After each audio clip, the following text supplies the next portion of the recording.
반가워요. 우리 침신하고 여러분, 경건생활 지도 수업 시작하도록 하겠습니다. 여러분, 대학생활 지금 재밌게 하고 있나요? 자, 오늘 여러분들과 함께 나눌 강의 주제는 대학에서도 공부를 하고 퀘션 마크가 붙었습니다. 여러분, 대학생에서도 공부를 이렇게 열심히 해야 되느냐, 이 내용이고요. 또 대학에 와서 왜 공부를 해야 되고 또 어떻게 공부를 해야 되는지 여러분들과 좀 함께 나누려고 합니다. 여러분, 아마 이 제목은 여러분들의 솔직한 질문이기도 할 겁니다. 아유, 고등학교 때 생활 한번 생각해 보십시오.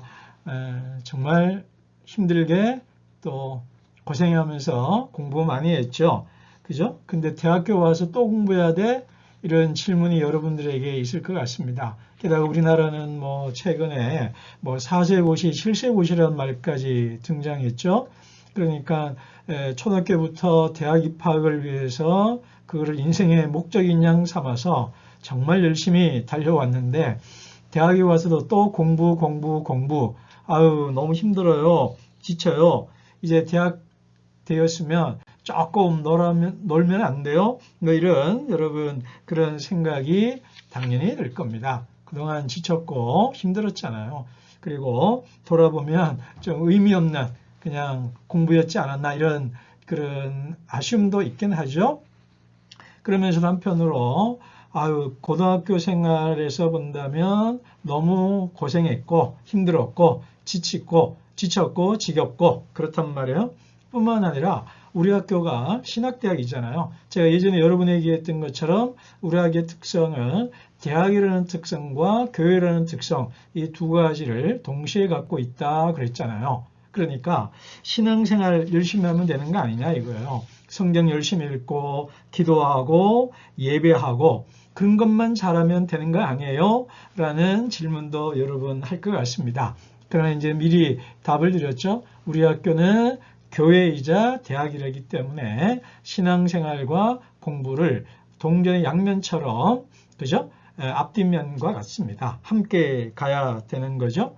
그러면서 또한 공부에서 신앙생활하고 내 전공 공부하고 뭔 상관이 있을까? 그런 생각도 여러분이 할 것 같아요. 그죠? 그래서 대학 생활에 와서 또 왜 공부해야 되느냐? 전공하고 하고 뭔 상관이 있냐? 뿐만 아니라 여러분 이제 학교 다니다 보면 이제 그런 얘기 많이 들을 거예요. 공부 많이 하더라도 해도 목회자라는 거 아니더라. 뭐 그런 말 여러분 앞으로 많이 듣게 될 거고 또 여러분도 어쩌면 그런 말을 하는 선배가 될지도 모르겠습니다. 실제로 보면 공부 성적대로 목회를 잘하는 건 아니죠. 행복은 성적순이 아니잖아요. 그런 말이 예전에 있었는데 목회는 성적순이 아니잖아요. 이 질문을 여러분이 저에게 한다면 그 말 맞습니다.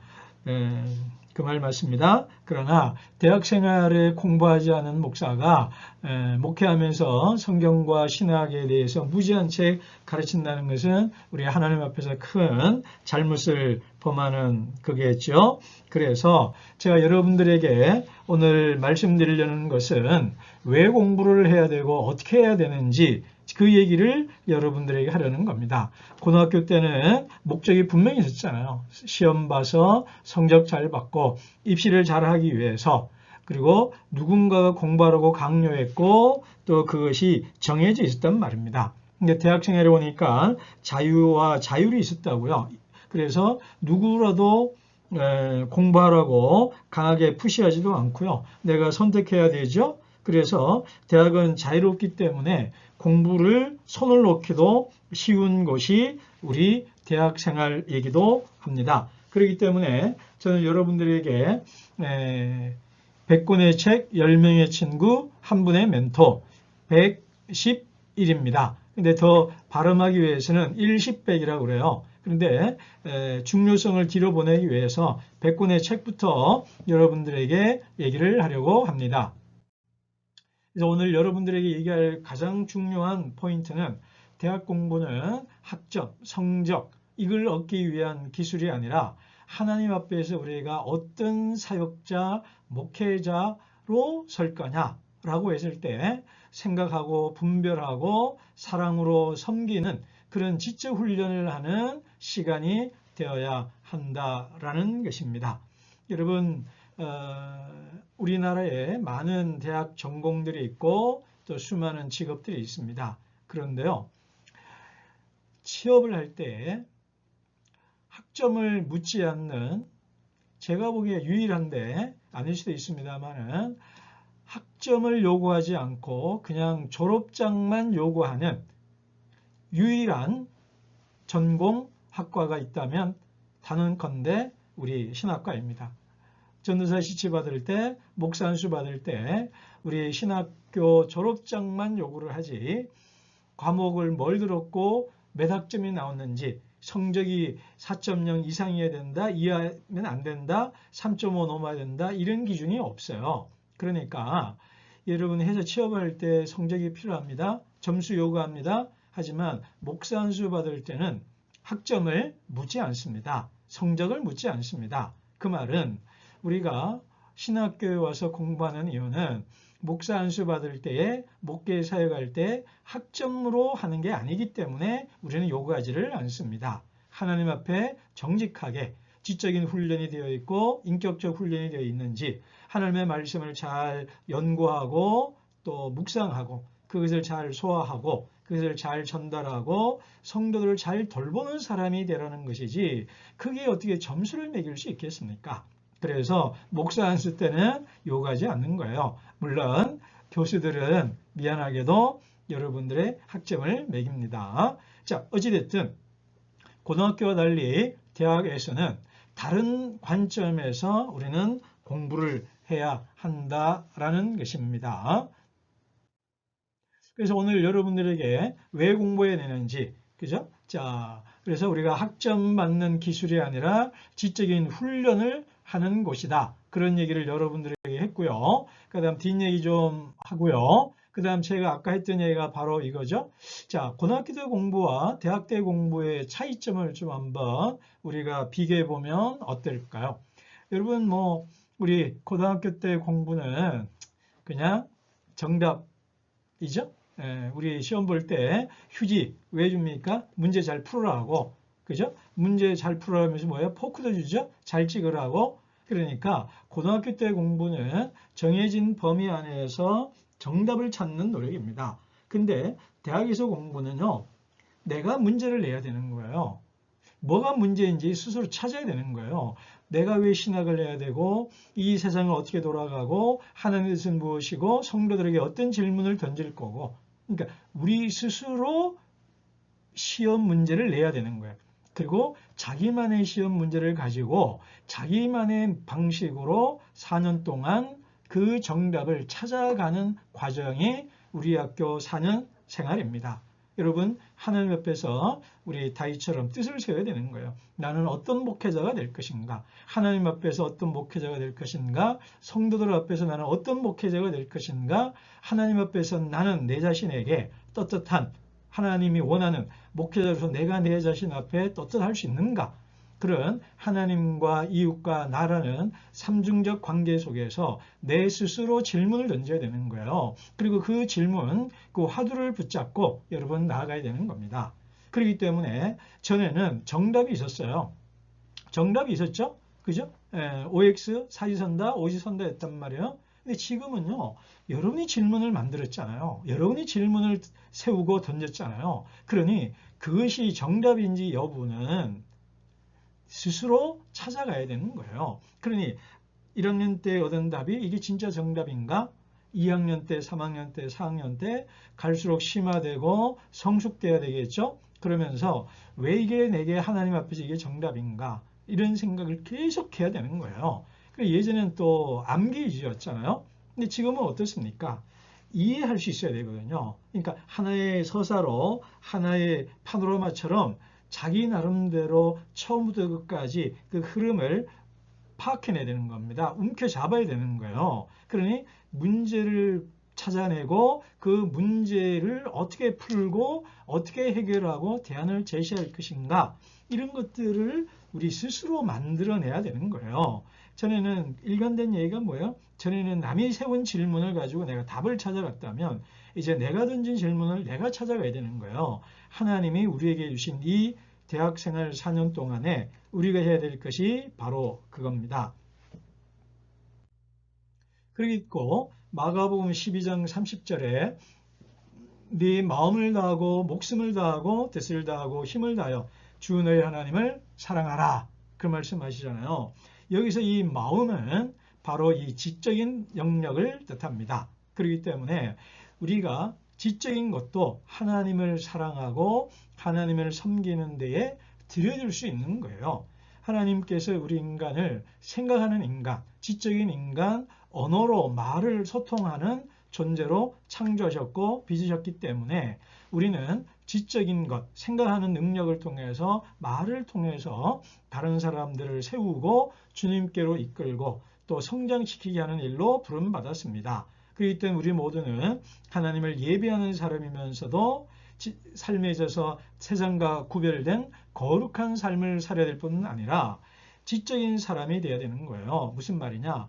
복음으로 세상을 해석할 수 있어야 되는 거예요. 하나님의 말씀으로 세상을 해석해 줄 줄 알아야 되는 거예요. 성도들에게 성경으로 성도들의 삶을 해석해 주고 풀어주고 또 조명해 주고 또 지적해 주고 질타해 주고 격려해 주고 이런 일들을 하는 것이 바로 우리 목회자 일이거든요. 그러니까 성경으로 성도의 삶이 이러이러하니 이 말씀을 가지고 당신의 삶을 살아가라 라는 얘기를 해주는 것이 바로 우리 신학자이자 목회자, 우리 신학생들, 전사들이 해야 될 일이거든요. 그렇기 때문에 이런 지정의 이 모든 것들이 골고루 갖추어져야만 우리가 온전한 목회자로, 건강한 목회자로 우리 성장하고 자라갈 수가 있습니다. 자, 대학에서 우리가 해야 될 것이 뭐가 있을까요? 저는 1,10,100이라고 정의를 내려왔습니다. 대학 4년 동안 여러분이 해야 될 게 뭐냐면 1,10,100을 하라는 거예요. 지금 순서는 아까도 말씀드렸지만 이제 반대로 했는데 이해를 위해서 1,10,100입니다. 설명은 100권부터 하겠습니다. 여러분 4년 동안 뭐만 하면 된다? 1,10,100 이거 세 가지만 하면 됩니다. 그럼 뒤에서 좀 설명하면 4년 동안에 100권의 책을 읽고 10명의 친구를 만나고 한 분의 멘토를 만난다면 제가 단언컨대 여러분 대학 4년 생활이 성공한 대학 생활이라고 말씀드릴 수 있습니다. 다시 말씀드립니다. 여러분 대학 4년 동안에 한 분의 멘토를 꼭 만나셔야 합니다. 그리고 10명의 좋은 친구를 사귀기를 바랍니다. 그리고 100권의 좋은 책을 읽기를 바랍니다. 이 세 가지만 해낸다면 여러분의 대학 생활은 더없이 행복하고 알찬, 꽉 찬, 의미로 충만한 정말 뒤돌아봤을 때 아쉬움도 없고 여한도 없고 만족스러운 야, 대학 생활 참 잘 보냈어. 이렇게 말할 수 있는 사람이 될 겁니다. 이 하나하나를 좀 더 여러분들과 같이 나누어 보도록 하겠습니다. 자, 우리 첫 번째 해야 될 것이 100권의 책입니다. 100권의 책. 자, 여러분 100권의 책이라고 했을 때 자, 여러분 제가 왜 이 100이라 그러면 여러분 놀랄지도 모르겠어요. 아니, 100권이나 읽으라고요? 뭐 이렇게. 근데 또 우리 4년이잖아요. 그러면 1년에 몇 권이 되죠? 네, 25권입니다. 그러면 1년에 몇 주죠? 52주입니다. 그냥 퉁쳐서 한 달에 2권 정도 읽으면, 그죠? 2주에 한 권 읽으면 1년에 25권을 읽을 수가 있고요. 그러면 여러분의 지적이고 신학적인 것이 아주 깊이 있는 사람으로 여러분들이 성장할 수가 있는 것입니다. 여러분 요즘 교육계에서 가장 핫한 이슈 주제 중에 하나가 뭐죠? 바로 문해력이란 말 여러분 들어보셨죠? 여러분 글을 못 읽어서 못 읽는 건 아니잖아요. 우리 다 국어할 줄 압니다. 그런데도 깊이 있는 책, 깊이 있는 생각을 못 한다는 거예요. 다시 말하면 문해력의 핵심이 뭐냐면 맥락 속에서 전체를 파악하는 능력이 떨어진다는 거예요. 부분 한 문장 한 단락은 겨우 이해해도 한 챕터 책 한 권 전체를 꿰뚫어 보면서 맥락 속에서 이 단락을, 이 챕터를 이해하는 능력이 떨어진다라는 것이 문해력의 문제의 가장 큰 핵심이고요. 문해력을 해결할 수 있는 가장 좋은 방법이 뭐냐? 여기에 대해서 열이면 열, 백이면 백, 뭐라고 그래요? 책이다. 책을 읽어야 한다. 그런 얘기를 하잖아요. 그래서 책은 우리를 문해력이 문제가 되는 시대에 앞선 지적인 사람으로 우리를 만들어 줍니다. 자, 여러분, 책을 한 권 읽는다는 게 무슨 뜻일까요? 자, 보세요. 책을 읽는다는 것은 나랑 완전히 다른 세계관을 갖고 있는 사람의 만남입니다. 이거를 비유한다면 여행이라고 할 수 있어요. 한 번도 가보지 못한 마을에 가서, 나라에 가서, 도시에 가서 그 도시를, 그 마을을 처음부터 끝까지 천천히 낯선 곳을 여행하는 것과 같습니다. 내가 쓰는 언어가 다르고, 내가 쓰는 언어와 다른 언어를 쓰는 저자, 내 문법과 다르고, 어휘가 다르고, 사유체계가 다르고, 생각의 깊이가 다른 또 하나의 지적 거장의 글을 읽어내면서 실제 우리는 어휘력이 늘게 되고요. 문장력이 늘게 되고요. 그 다음에 사고력이 늘고요. 글 쓰는 능력이 생기는 것입니다.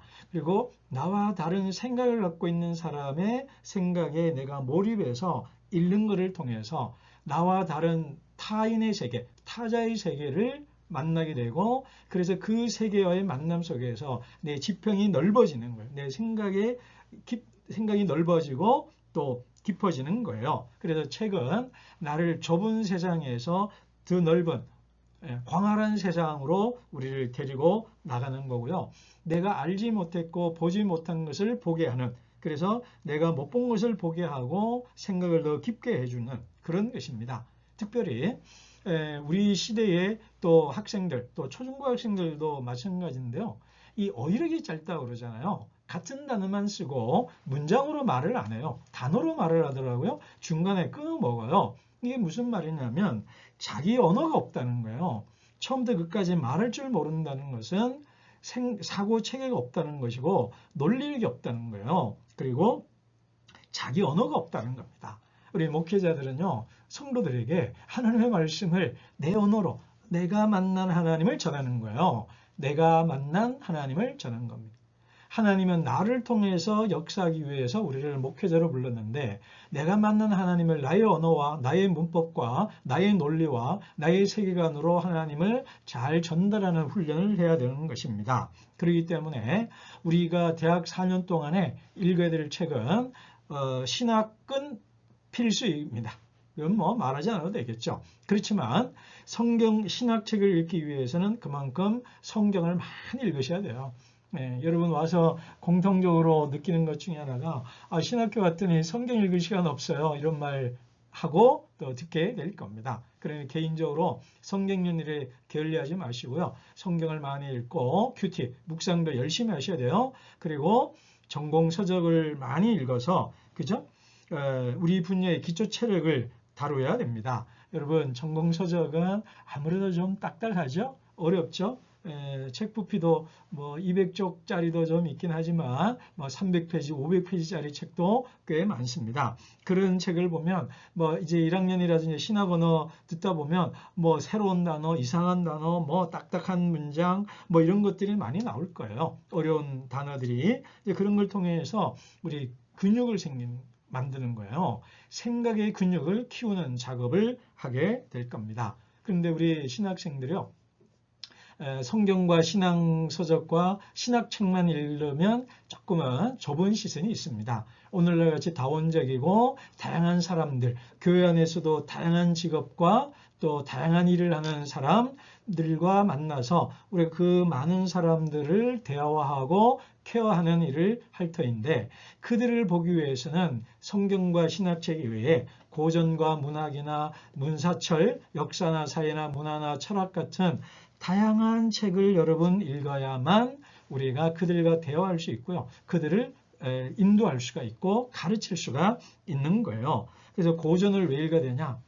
고전의 정의 중에 하나가 고전은 고전을 면치 못하는 책이다. 이런 뭐 우스갯소리도 있고, 누구나 다 중요하다고 말하지만 아무도 읽지 않은 책이다 라는 말도 있지만, 그러나 고전은 시간을 통과한 책들입니다. 몇백 년, 200년, 500년, 1000년의 시간 속에서도 읽히고 또 읽히는 책들인 거예요. 그래서 500년적 루터의 책인데도 오늘 우리 시대의 말인 것처럼 읽어보면 야, 지금 우리 시대의 말이네? 그런 책이 바로 클래식 고전인 거예요. 그런 책을 읽어야 되고요. 그다음 우리 목회자들이, 우리 신학생들이 좀 많이 읽어야 될 책 중에 하나는 문학입니다. 소설이나 신학. 왜 그럴까요? 문학의 핵심은 뭐예요? 상상력이잖아요. 그 말은 뭐예요? 타인의 삶, 감정, 서사를 나의 것으로 상상해서 읽어내는 능력이거든요. 우리 목회자에게 필요한, 이거는 굳이 목회자에게만 한정되는 일은 아니겠지만 많은 사람들에게 타인의 삶을 상상해야 되는 거거든요. 공감할 줄 알아야 되고 이해할 줄 알아야 됩니다. 그렇기 때문에 우리 목회자들은 소설을 통해서, 시를 통해서 이 훈련을 해야 되는 거예요. 그 다음에 역사나 사회 문화를 통해서 우리 시대의 문제가 뭔지, 현재 어떤 이슈가 되고 있고 이 이슈에 대해서 세속적인 사람들은 어떤 생각을 하고 있는지, 그리고 그것을 가지고 우리가 신학적으로 어떻게 생각해야 되는지, 이런 것들을 우리가 곰곰이 따져보기 위해서는 이런 다양한 책을 읽어야 된다는 겁니다. 자, 다음은 우리가 10명의 친구 얘기를 하겠습니다. 100권의 책을 1년에 25권에서 바라기는 50권입니다. 그래서 일주일에 한 권씩, 하다못해 2주에 한 권씩 꼬박꼬박 읽으시고요. 그러면서 좋은 10명의 친구를 만나면 좋겠습니다. 10명의 친구. 그 10명의 친구는요, 나를 좋은 사람으로 만들어주는 거예요. 편한 사람이 아니라. 그러면 좋은 친구가 뭐예요? 내가 잘하면 칭찬해주고, 내가 못하면 비판도 하고, 그러면서 격려해줘서 내가 넘어지면 이렇게 세워줄 줄 아는 그런 사람이 있어야 됩니다. 우리 지혜서의 성경 말씀에 넘어진 자에게 이렇게 세워줄 친구가 없는 자에게는 화가 있잖아요. 그죠? 그런 것처럼 함께하는 친구가 있어야 되는 겁니다. 특별히 우리가 신학대학이니까 같이 공부하는 친구가 있으면 좋겠어요. 같이 책 읽고, 같은 책을 읽고, 서로 같은 책을 읽었는데 여러분 생각이 같지 않죠? 보는 것이 다르고, 중요한 여긴 것이 다르고, 어떤 경우는 찬성하는데 저 친구는 반대하고, 나는 좋다고 하는데 저 친구는 안 좋다고 생각하고, 왜 나는 좋다고 생각하고 왜 저 친구는 안 좋다고 생각하는 거지? 서로 대화를 주고받는 가운데 철을 날카롭게 하는 겁니다. 그래서 함께 책을 읽을 친구, 그 다음에 우리가 신앙생활을 하는 친구잖아요. 그러니까 학교에 와서 함께 기도하고 같은 비전을 꿈꾸고 선교의 꿈, 목회의 꿈, 또 여러 가지 사회 봉사나 또 다른 사람의 마음을 어루만질 수 있는 일들, 이런 것들에 대해서 세상의 문화를 어떻게 변해갈 것인가, 이런 것들을 가지고 함께 기도하고 예배나하고 말씀 보고 서로 어려울 때 같이 울어주고 좋은 일 있으면 함께 웃어줄 줄 아는 그런 친구가 있어야 되는 거예요. 그래서 지적으로는 좋은 친구, 그리고 영적으로도 좋은 친구, 그리고 인생의 동반자를 만나는 거죠. 여러분, 신학 공부한다면 그냥 사실은 책만 읽으면 됩니다. 물론 그게 교수님도 필요하고 여러 가지가 필요한데 책만 읽어도 조금 조심스럽습니다만은 됩니다. 그런데 왜 신학교 와야 돼요? 좋은 친구 만나려고 오는 거예요. 여러분, 목회해보면 좋은 친구가 얼마나 중요한지 뼈에 저리게 느껴질 겁니다.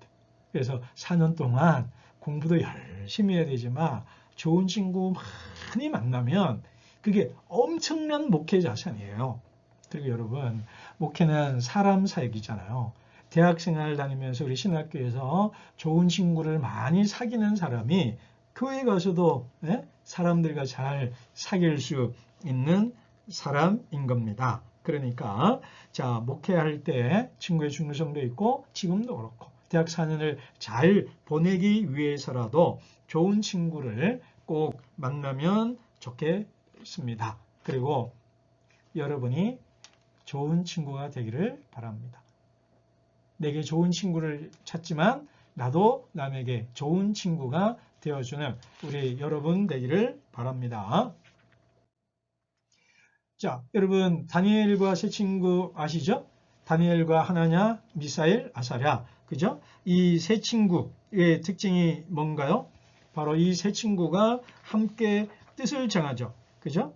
다니엘, 사드락, 메삭, 아벳느고 이 세 친구가 함께 있어서 서로가 처리철가를 날카롭게 하는 모임이었습니다. 바로 그것 때문에 그들이 세상 한가운데서 믿음을 잃지 않고 순수성을 잃지 않고 자기 정체성을 잃지 않고 나아갈 수가 있었습니다. 그리고 영국 18세기에서 윌리엄 윌버포스, 어메이징 그레이스의 존 뉴턴도 아시죠? 그 존 뉴턴이 바로 윌버포스에게 계속 도전했던 겁니다. 너는 노예를 해방하는 일에 하나님께 헌신해라. 나는 목회자지만 너는 정치라는 것을 통해서 하나님의 일을 해라. 이런 일을 끊임없이 도전해줬던 윌리엄 윌버포스인데 이들이 클랩팜 섹트라고 해요. 그래요. 클랩팜이라는 마을이 있었고 거기에서 헨리 손턴, 제크린 맥컬리 뭐 이런 친구들이 무시로 만나서 같이 밥 먹고 기도하고 성경 공부하고 토론하고 우리가 같으면 노예 무역을 폐지하고 그 다음 목표로 노예제를 궁극적으로 폐지할 그날을 가지고 이들이 열심히 기도하고 뜻을 모으고 활동을 하고 서로를 격려해줬기 때문에 영국이 피를 흘리지 않고 무혈혁명으로 노예제를 폐지하는 아주 선진적인 민주주의 국가가 되었던 것입니다. 그렇기 때문에 우리가 한국 교회를, 한국 침례교회를, 그리고 여러분이 섬기는 교회를 잘 세워나가기 위해서는 좋은 믿음의 동지들이 있어야 되는 거예요. 그 믿음의 동지들을 어디서 구하냐? 우리 신학대학에서. 피할 수 없습니다. 여기서 만나야 됩니다. 그래서 좋은 친구 많이 만나고 여러분이 좋은 친구 되기를 바랍니다. 다음은 한 분의 멘토입니다. 한 분의 멘토. 여러분 그 중세 스콜라 철학자들이 하던 유명한 말이 있습니다. 한번 속으로 따라해 보십시오. 우리는 거인 어깨 위에 올라간 난쟁이다. 우리는 거인 어깨 위에 올라간 난장이다. 이 말이에요. 그러면 거인 어깨 위에 올라간 난장이는 거인보다 더 높이 멀리 바라볼 수가 있습니다. 그래서 우리는 거인 어깨 위에 올라간 난장이 된다는 거예요. 근데 이 말에 또 하나가 암시가 있어요. 뭐냐? 아니 조그마한 난쟁이가 저 큰 거인 어깨에 어떻게 올라가냐 이 말이에요. 여기에 대해서 C.S. 루이스도 그런 말을 한 적이 있는데 위대한 영적 거인들은, 위대한 지적 거인은 허리를 숙여서 허리를 굽히고 우리가 어깨에 올라가도록 내 장단지를 밟고 허벅지를 밟고 어깨에 올라가도록 하고 목마 태워서 번쩍 일어 세워주는 사람이 위대한 자이언트 거인들입니다. 그럴 때에 그분들이 우리보다 앞서 살았던 그들의 지혜를 통해서 우리는 더 멀리 바라볼 수가 있는 거예요. 그래서 멘토는 내 앞이 아니라 옆에서 같이 걸어가주는 거예요. 우리 엠마로 가는 두 제자와 함께 동행하고 동반했던 예수님처럼 그런 위대한 멘토들은, 위대한 스님들은 나와 함께 같이 어깨를 나란히 하고 대화를 하면서 우리의 길을 같이 걸어가 주는 사람인 것입니다. 그렇기 때문에 여러분 4년 동안 공부하면서 꼭 좋은 멘토를 만나기를 바랍니다. 사도 바울께서 말했죠.